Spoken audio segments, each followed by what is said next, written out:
Chapter 7 Regression. If two variables are correlated, description can lead to prediction.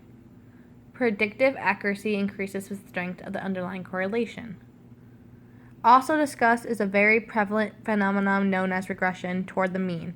It often occurs over time to subsets of extreme observations, such as after the superior performance of professional athletes or after the poor performance of learning challenged students.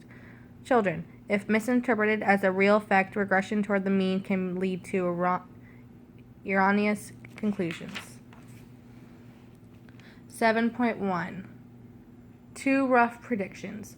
Rough predictions can be A. Stating that scores tend to occupy similar relative locations in their respective distributions, or B. Using other scores as a guide to construct strings of arrows that could give a predictive range.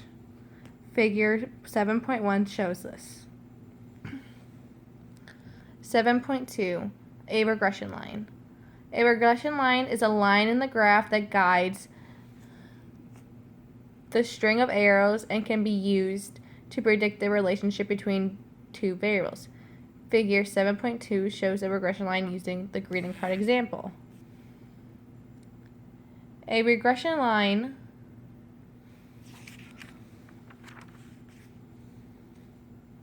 should pass through the main clusters of dots on the scatter plot if the data does not form a single line when graphed. It is desirable if the regression line to be placed in a position that minimizes the total predictive error.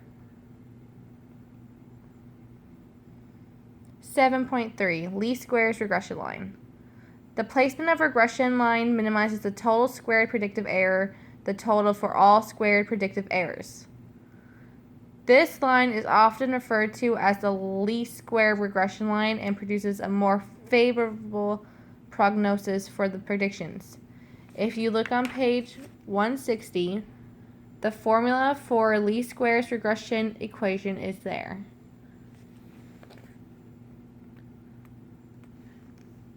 The y to the first is the predicted value, the x is the known value, and b and a are numbers calculated from the original analysis.